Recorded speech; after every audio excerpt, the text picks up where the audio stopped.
이 아침에도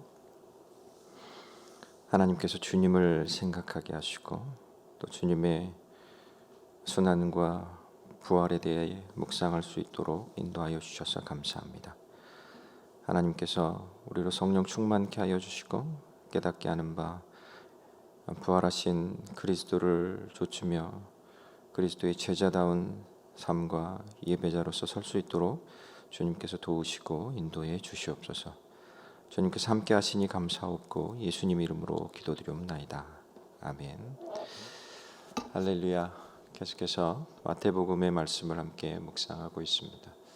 특별히 사순절을 보내는 중에 이번 주간은 고난 주간을 지키면서 예수님의 순환과 또 십자가를 같이 묵상하고 있습니다.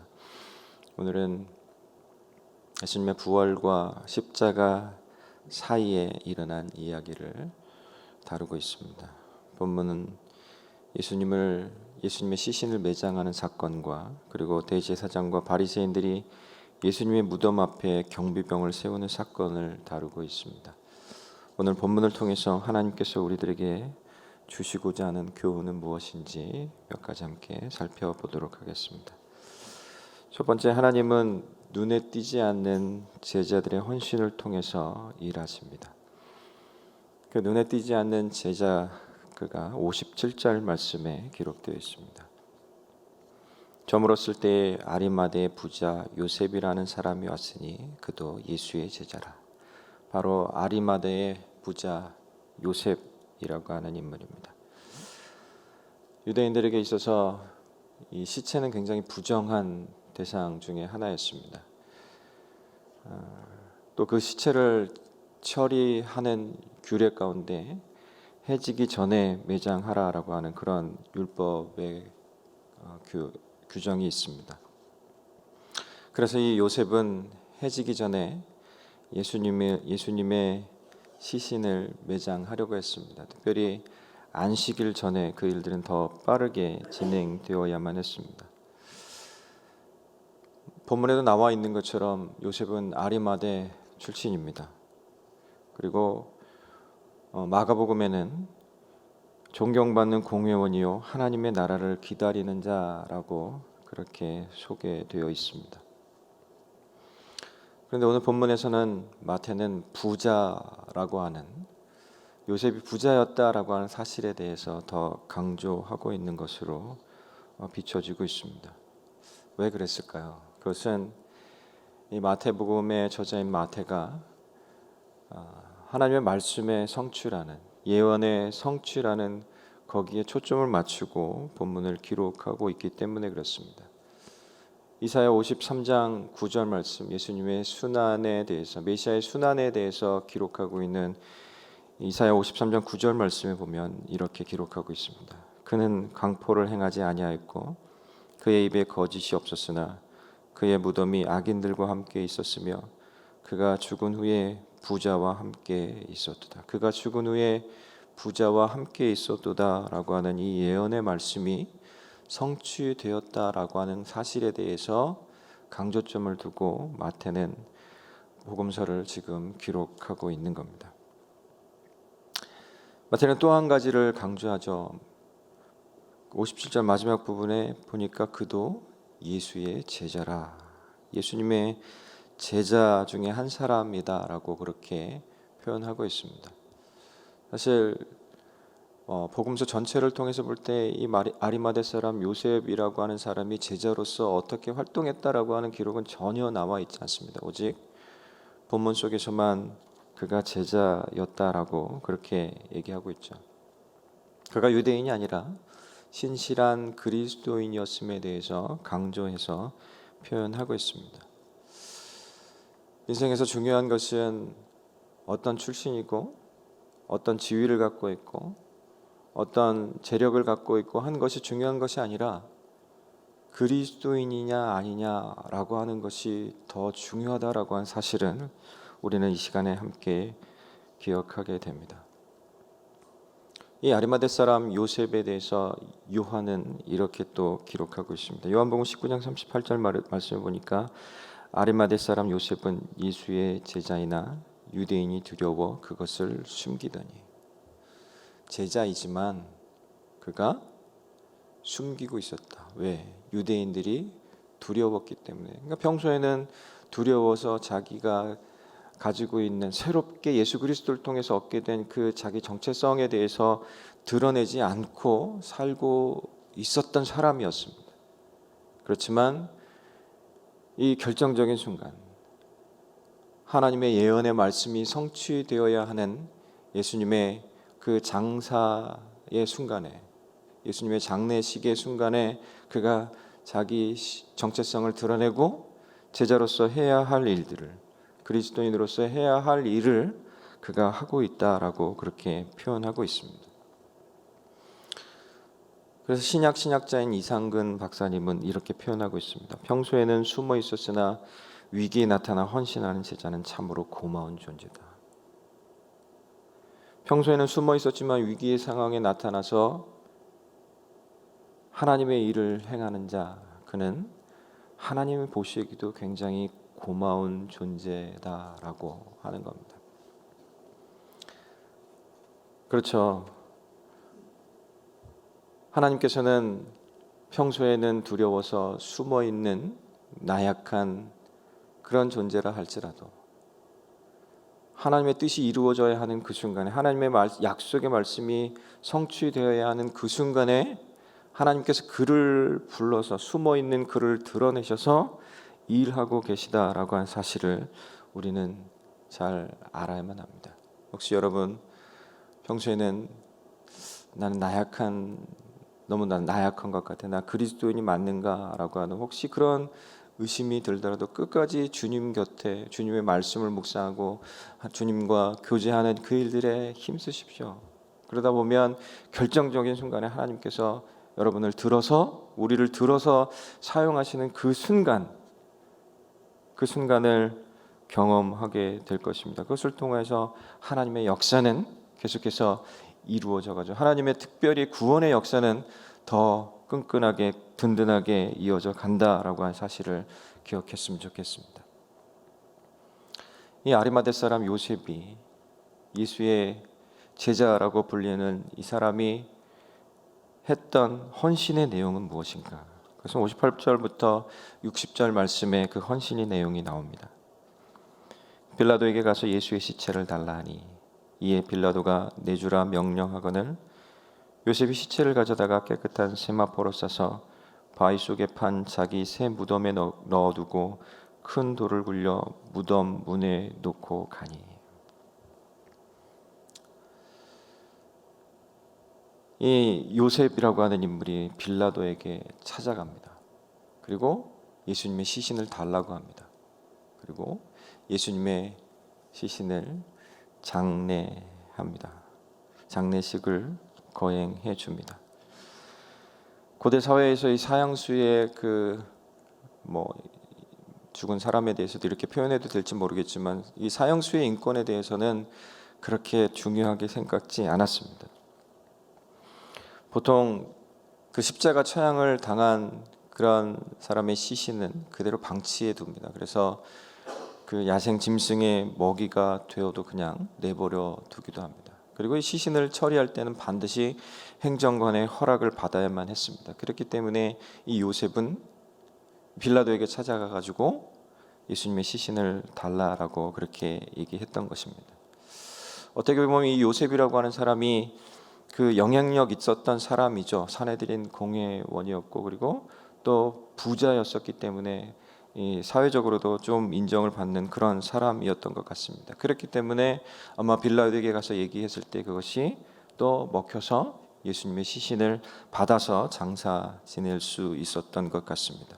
그러나 아까 요한복음에서 읽었었던 바와 같이 그가 예수님의 제자였지만 유대인들이 두려워서 숨어있던 자기 정체성을 드러내지 않고 있었던 사람이기 때문에 예수님의 시신을 달라라고 하는 것, 그가 그러한 신분을 갖고 있었음에도 불구하고 산헤드린 공회원이라고 하는 신분을 갖고 있고 재력을 갖고 있음에도 불구하고 그것은 굉장히 두렵고 어려운 힘든 일이었을 것입니다. 빌라도에게 가서 예수님의 시신을 달라라고 하는 그 말 자체가 나는 그와 같은 사람입니다. 그의 편입니다. 나도 그와 같은 어떻게 보면 반란군입니다 라고 그렇게 고백하는 것과 마찬가지임에도 불구하고 담력을 내어서 그 순간에 하나님의 말씀이 성취되어질 수 있도록 하기 위해 그가 그렇게 나아갔던 겁니다. 그래서 성경은 그를 담대하다라고 그렇게 표현하고 있습니다. 마가복음 15장 43절 말씀에 보니까 아리마대의 요셉이 와서 담대히 빌라도에게 들어가 예수의 몸을 간절히 구하니 그는 존경받는 공회원이요 역시 하나님의 왕국을 기다리던 자더라. 담대히 빌라도에게 나갔다. 그를 담대하다라고 그렇게 표현하고 있습니다. 이 아리마대 사람 요셉은 예수님의 장사를 준비할 때 이 바리새인 중에 한 사람이었던 니고데모의 도움을 받습니다. 요한복음 19장 39절 말씀에 일찍이 예수께 밤에 찾아왔던 니고데모도 몰약과 침향 섞은 것을 100리트라쯤 가지고 온지라. 이렇게 이 요셉과 니고데모가 힘을 합하여 예수님의 장례를 준비하고 또 그렇게 장례식을 치릅니다. 결국 성경에 예언된 대로 이 아리마대 요셉과 니고데모의 도움으로 예수님이 새 무덤에 그렇게 묻힐 수 있게 되었습니다. 사실 이 니고데모나 요셉은 자기가 제자임에도 불구하고 자기 정체성을 드러내지 못할 만큼 그렇게 두려워했던 사람이지만 그러나 이 하나님께서 쓰시고자 하는 이때에 담대함으로 그 현장 가운데 들어가고 그 위기 현장 속에서 하나님이 일하시는 것을 그렇게 드러내 보였습니다. 사실은 자기가 속했던 바리새파나 그 산헤드린 공회의 한 일들을 보면 정말로 흉악하고 또 정말 입에 담기 힘든 그런 힘든 일을 했지만 그럼에도 불구하고 이 바리새파에 속했던 그 공동체성을 버리고 새로운 공동체, 그리스도인 공동체 가운데서 마땅히 해야 할 일을 그들이 행하였다라고 하는 사실에 우리는 주목하게 됩니다. 그들이 어떠한 마음과 어떠한 태도로 예수님을 사랑하고 또 그 믿음에 대해서 표현했는지 그것에 우리가 주목하고 이 땅을 살아가는 동안에 우리가 가지고 있는 나 자신이 가지고 있는 지위와 신분 또 능력 이 모든 것들을 동원하여서 하나님을 사랑하고 예수님께 대한 믿음을 어떤 식으로 표현해야 하는지 그것을 우리가 마음 가운데 가졌으면 좋겠습니다. 그렇게 갖고 있는 자에게 하나님께서는 중요한 순간에 쓰임 받을 수 있는 기회를 주신다라고 하는 사실입니다. 예수님의 이 장례를 처음부터 끝까지 지켜보고 있었던 인물들이 또 있습니다. 61절 말씀에 보니까 거기 막달라 마리아와 다른 마리아가 무덤을 향하여 앉았더라. 무덤을 향하여 앉았더라라고 이렇게 표현되어 있지만 원문에는 이렇게 표현되어 있다고 합니다. 그러나 막달라 마리아와 다른 마리아가 무덤 맞은편에 그곳에서 계속 앉아 있더라. 계속 앉아 있었답니다. 자, 그런데요. 오늘 본문 앞부분을 살짝 더 나아가서 보면 56절 말씀에 이렇게 기록되어 있습니다. 그 중에 막달라 마리아와 또 야고보와 요셉의 어머니 마리아와 또 세베대의 아들들의 어머니도 있었더라. 그러니까 예수님의 십자가 사건이 있었던 그 현장에 이 여인들이 계속 있었다라고 하는 거예요. 이 여인들이 예수님이 십자가 순환당하는 동안에 계속 따라갔고 그 자리를 지켰고 그리고 예수님의 장례식하는 그 장소 가운데서 계속 머물러 있으면서 예수님을 지켜보았다라고 하는 겁니다. 예수님에 대한 존경과 애정에 대한 또 다른 표현인 것을 보게 됩니다. 오늘 본문에 등장하고 있는 요셉 그리고 또 다른 본문에 등장하고 있는 니고데모 그리고 예수님의 장례식을 지켰던 이 여인들 가만히 보면 신분이나 지위 또 재력 사회적으로 또 존경받는 수준 그 차이가 굉장히 심하지만 그럼에도 불구하고 그들 가운데 있었던 공통점이 무엇이냐면 예수님을 끝까지 사랑하고 그 믿음을 결정적인 순간에도 지키고 표현했다라고 하는 그 사실입니다. 부유하기 때문에 예수님을 끝까지 섬기는 것도 아니고 가난하기 때문에 예수님을 거절하거나 부인하는 것도 아닙니다. 오직 그 안에 있는 예수님을 향한 믿음, 예수님에 대한 믿음, 예수님에 대한 사랑, 예수님에 대한 헌신, 그것이 결국 그 안에 있는 믿음이 겉으로 드러나 표현되어지게 된다라고 하는 사실입니다.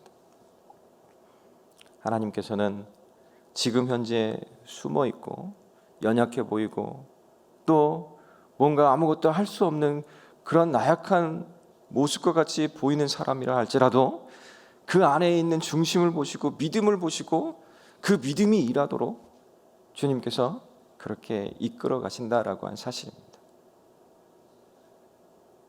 그것을 기억하면서 오늘 우리가 우리 스스로를 바라볼 때 내가 외적으로 무엇을 갖고 있고 무엇을 소유하고 있고 사람들이 나를 어떻게 평가하고 있는지에 대해서 주목하기보다는 내 안에 예수님을 향한 믿음이 어떠한 모습인지 그것을 살펴보고 그래서 그것 때문에 쓰임받는 것을 기뻐하며 그렇게 그리스도인들께 살아가는 저와 여러분 우리 새생명 비전교회 모든 성도들이 될 수 있기를 간절히 소망하고 축복합니다. 오늘 본문을 통해서 얻을 수 있는 교훈 두 번째는 하나님은 말씀을 잘 살피고 마음에 새겨 삶에서 실천하는 제자를 찾으신다는 것입니다. 62절 말씀에 보니까 그 이튿날은 준비일 다음 날이라 대제사장들과 바리새인들이 함께 빌라도에게 모여 이르되 대제사장들과 바리새인들이 다시 등장합니다. 근데 그들이 뭔가를 행하고 있는 그 시점이 중요한데요. 그 이튿날이랍니다. 그 이튿날이 준비일 다음 날이랍니다. 이 날이 어떤 날일까요? 준비일 다음 날은 그 안식일입니다. 유대인들이 그렇게 철저하게 생각하고 철저하게 지켜야 한다라고 가르치고 그리고 그것 때문에 예수님을 그렇게 핍박하고 논쟁하고 힐난하고 했었던 그들인데 이 안식일날 이방인 그 빌라도에게 찾아가 가지고 대화하고 뭔가를 요구하고 뭔가를 행해야 하고 하는 그런 태도를 보이고 있다라고 하는 사실은 굉장히 큰 아이러니일 수밖에 없습니다. 사실 이 대제사장과 이 바리새인들은 평소에는 별로 친하지 않은 관계예요. 그럼에도 불구하고 예수님을 공격하고 복음이 복음되어지지 않도록 하는 그 일에 있어서만큼은 한 마음이 되어서 그렇게 행하고 있었다라고 하는 사실이 굉장히 큰 아이러니입니다. 그런데 그럼에도 불구하고 그들이 안식일을 어기면서까지 그렇게 빌라도에게 찾아가 이렇게 요청했던 이유가 있습니다. 그 이유가 63절부터 64절 말씀에 나옵니다. 주여 저 속이던 자가 살아있을 때에 말하되 내가 사흘 후에 다시 살아나려 한 것을 우리가 기억하노니 그러므로 명령하여 그 무덤을 사흘까지 굳게 지키게 하소서. 그의 제자들이 와서 시체를 도둑질하여 가고 백성에게 말하되 그가 죽은 자 가운데서 살아났다 하면 후의 속임이 전보다 더 클까 하나이다. 예수님의 예언하셨던 말씀 그것 때문에 두려워서 이들이 이 안식일에 하지 말아야 할 일들을 하고 있는 겁니다. 그들의 대화 모습을 보세요. 빌라도에게 찾아가서 주여라고 얘기합니다. 아첨하는 표현이죠. 전혀 그들 속에는 존경심이 없지만 그럼에도 불구하고 자기들이 뭔가를 얻어내야 하기 때문에 그를 향해서 주여라고 표현합니다. 그러면서 진짜 주님이신, 진짜 우리들의 주님이신, 이 세상의 주님이신 예수님에 대해서는 이렇게 표현합니다. 저 속이던 자, 저 속이던 자라고 부르면서 예수님에 대해서 비난하며 또 이렇게 얘기하고 있습니다. 우리의 모습은 어떠한가요? 교회에서만 당당한 그리스도인의 모습인 것은 아닌가요?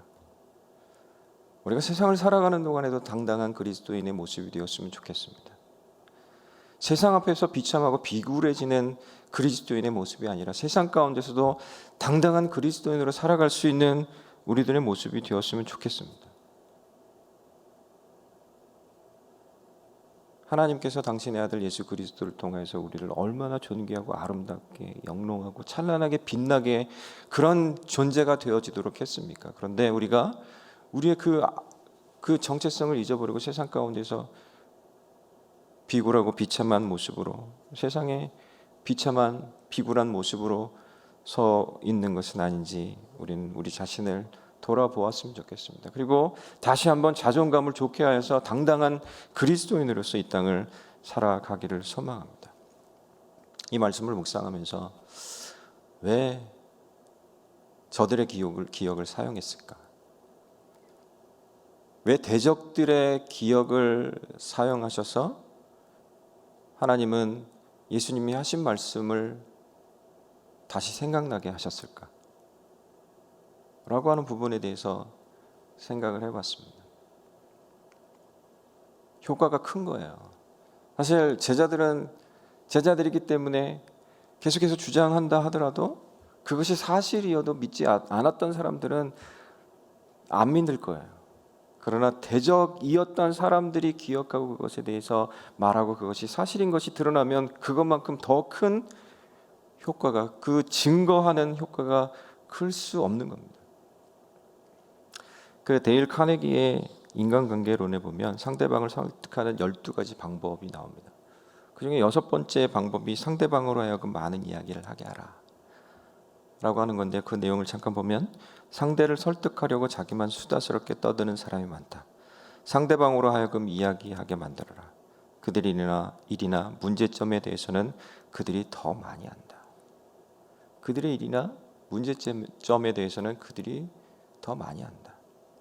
오늘 본문에 등장하고 있는 대제사장과 이 바리새인들이 자기들에게 일어날 수 있는 문제가 무엇인지에 대해서 잘 알고 있습니다. 물론 예수님의 부활에 대해서 믿지 않았지만 그럼에도 불구하고 혹시 그런 일들이 발생할까, 혹은 그것을 가장한 일들이 발생할까 하여서 염려하는 마음에 그것을 기억하면서 그 일들을 행하고 있다라고 하는 사실입니다.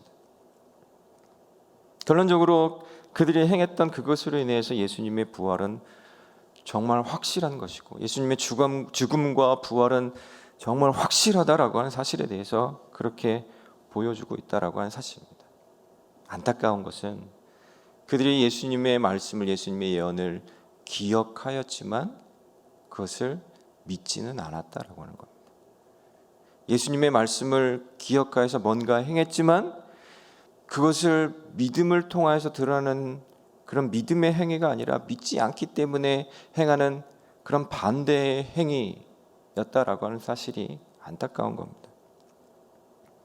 말씀을 알기만 하고 믿지 않으면, 말씀을 지식으로만 갖고 있고 그것에 대해서 실제적인 그리스도인의 삶으로 나타내지 않으면 그것을 인하여서 세상 사람들의 악한 꾀에 빠지거나 혹은 악용 당할 수 있다라고 하는 사실을 우리는 기억해야만 합니다. 간혹 이렇게 사람들과 얘기하다 보면 뭔가 신앙적인 상담을 하고 뭔가 이제 사역적인 그런 이야기들을 하다 보면 많이 듣는 이야기 중에 이런 얘기가 있습니다. 알아요, 알죠, 아는데, 알아요, 알죠, 아는데 점점점 하며 그 다음 얘기는 뭐 다 아시죠?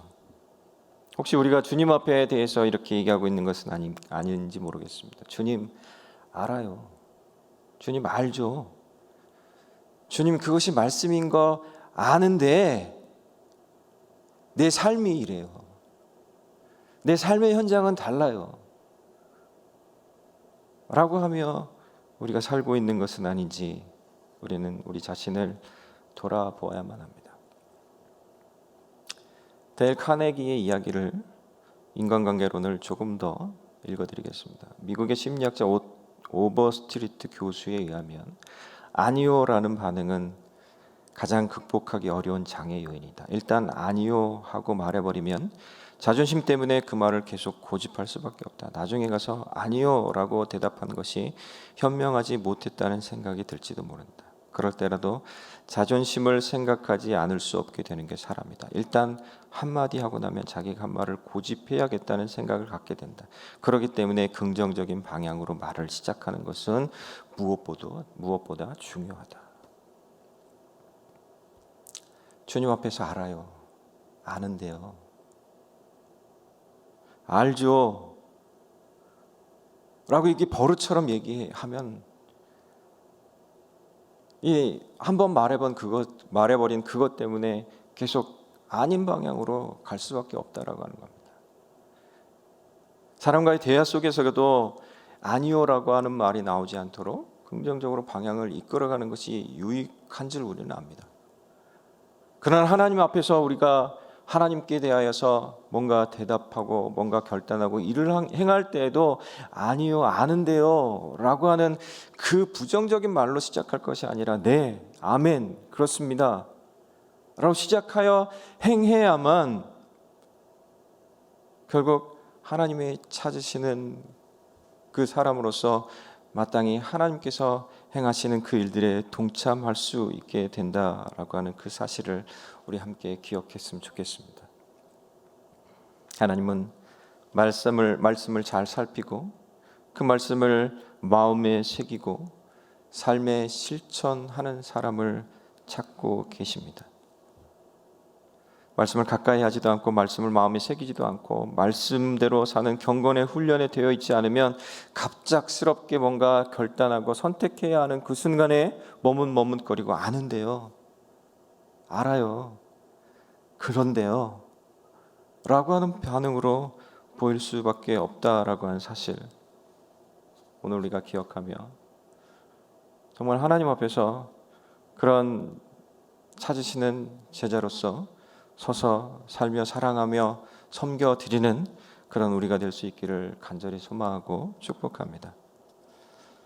세 번째는 하나님은 부활의 목격자와 증인을 찾으십니다. 65절과 66절 말씀에 빌라도가 이르되 너희에게 경비병이 있으니 가서 힘대로 굳게 지키라 하거늘 그들이 경비병과 함께 가서 돌을 임봉하고 무덤을 굳게 지키니라. 안식일에 하지 말아야 할 일들을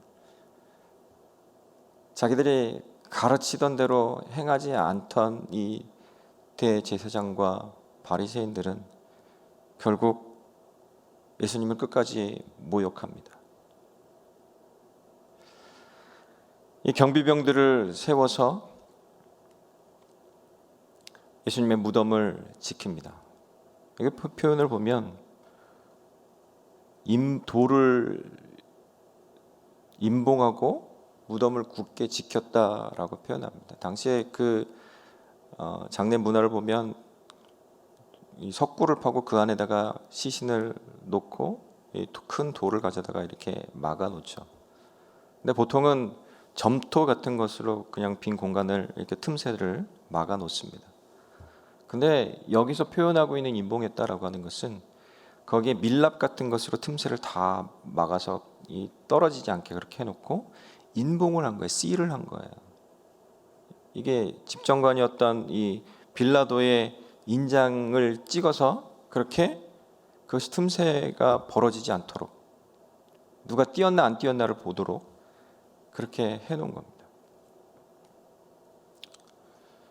그리고 그 경비병을 통하여서 지키게 하고 있었던 거죠.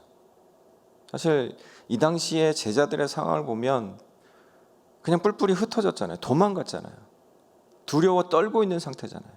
두려워 떨고 있는 이들이 예수님의 시신을 훔치러 이 무장하고 있는 경비병 앞으로 나타난다라고 하는 것은 상상할 수 없는 일입니다. 이런 상황 속에서 경비병이 서 있었다라고 하는 것, 그것은 이 경비병들이 예수님의 죽음의 증인이고 이 경비병들이 예수님의 부활의 증인, 부활의 목격자가 되었다라고 하는 그 사실을 보여주고 있는 겁니다. 사실 인간이 뭔가 하려고 해도, 하나님을 대적하여서 뭔가 하려고 하여도 하나님께서 하시겠다 하면 막을 수가 없는 겁니다. 하나님이 행하시면 사람이 막을 수도 없고, 또 사람이 하려고 해도 하나님이 막으시면 불가능한 사실입니다. 우리는 그것을 기억해야만 합니다. 그리고 주님 앞에서 겸손해야만 합니다. 오늘 말씀을 묵상하면서 이 본문을 기록하고 있는 마태나 또 복음서의 저자들의 마음은 어땠을까를 생각해 보았습니다. 사실 제자들의 입장에서 보면, 정말 사도라고 일컬어지는 그런 인물들의 입장에서 보면 오늘 본문은 참 부끄러운 일이죠. 어쩌면 기록하고 싶지 않았던 그런 본문이었을지도 몰라요. 마땅히 자기들이 용기를 내어서 예수님의 시신을 찾아오고, 그리고 예수님께 그 향품을 준비해서 발라드리고, 또 무덤을 잘 만들어서 거기에 모셔드리고, 그러니까 또 예수님이 부활하신다고 약속하셨으니까 언제 그 사흘 동안 그 앞에서 기다려야 될 거 아니에요. 혹시 대적들이 예수님의 시신을 훔쳐갈까 봐 거기를 지키고 있어야 되잖아요. 제자들이 해야 할 일들을 하나님께서는 숨은 제자들과 또 대적들을 동원하셔서 그 일들을 행하신 거예요. 제자들이 생각할 때 자기들의 부끄러움보다 하나님의 일하심과 하나님의 말씀이 어떻게 성취되었는지 그것을 보는 것이, 그것을 통하여서 예수님의 죽음과 부활에 대해서 증거하는 것, 그것이 더 그들에게 귀한 일이었다라고 하는 사실입니다. 아까도 읽었던 이사야 53장 9절의 말씀처럼 그렇게 약속의 말씀은 성취되었습니다. 그런데 그 약속의 말씀이 성취되어지는 그 장면 끝에 보면 이사야서 53장 11절 말씀에 이렇게 기록하고 있습니다. 그가 자기 영혼의 수고한 것을 보고 만족하게 여기실 것이라. 나의 의로운 종이 자기 지식으로 많은 사람을 의롭게 하며 또 그들의 죄악을 친히 담당하리로다. 자기 지식으로 많은 사람을 의롭게 하며 또 그들의 죄악을 친히 담당하리로다. 예수님께서는 끝까지 사람을 의롭게 하고 그 죄악을 친히 담당하셨습니다. 예수님이 행하시고 당하신 이 모든 일들을 통해서 우리에게 죄사함이 있고 우리에게 의롭다 칭함받을 수 있는 그런 은혜가 우리에게 머물게 되어진 것입니다. 물리적으로 예수님을 다시 십자가에 못 박고 무덤에 넣어두고 그 시신을 넣어두고 그 앞을 지키는 그런 일들을 다시 하지는 않을 겁니다. 그러나 이 장면 속에서 우리가 기억해야 할 것은 또다시 영적으로 예수님을 십자가에 2번 못 박는 그런 일들이 없어야 할 것이고, 시신을 무덤 속에 놓아두고 그것을 어리석게 지키는 그런 영적인 어리석은 일들이 벌어지지 않도록 우리는 다시 주의해야 한다라고 하는 겁니다. 그러면 어떻게 해야 할까요? 소극적으로 그것을 하지 않겠다라고 하는 것이 아니라 적극적으로 예수님의 죽음과 부활, 예수님의 십자가와 부활의 증인이 되어진 그 삶들을 살아가는 것, 그것이 우리들에게 주어져 있는 그런 적극적인 그리스도인의 모습일 줄로 믿습니다. 오늘도 하나님은 부활의 목격자와 증인을 찾고 계십니다. 십자가의 목격자와 증인을, 부활의 증인을 찾고 계십니다. 그것이 저와 여러분, 우리 새생명 비전교회 모든 성도들이 되었으면 좋겠습니다.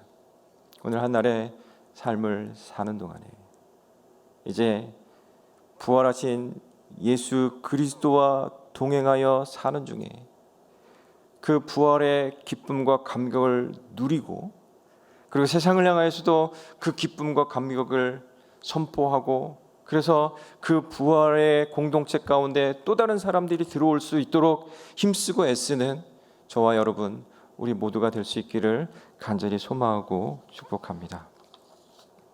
기도하겠습니다. 하나님 감사합니다.